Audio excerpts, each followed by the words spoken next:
মই ধ্ৰুৱজ্যোতি গোস্বামী মই নগাঁৱৰ পৰা আহিছিলোঁ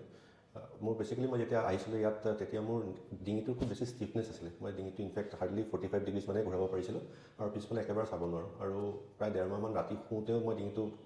ইকাতিও কৰিব নোৱাৰোঁ সিকাতিও কৰিব নোৱাৰোঁ যথেষ্ট কষ্ট আছিলে তো ইয়াত মই আহি পেলাই ডক্টৰ শৰ্মাক লগ পোৱাৰ পিছত 5টা ছেশ্যন হৈছিলে আজি মোৰ শেষ 5th ছেশ্যন আৰু এতিয়া যদি মই আপোনালোকক দেখুৱাব পাৰোঁ মই ডিঙিটো চাওক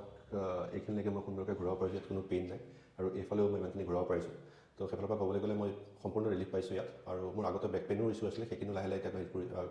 যথেষ্টখিনি কমিছে আৰু তেখেতসকলে মোক ফিজিঅ'থেৰাপি অলপমান দেখুৱাই পেলাই দিছে যিটো মই কণ্টিনিউ কৰিলে ডেফিনেটলি ইয়াত আগতে ভাল পাম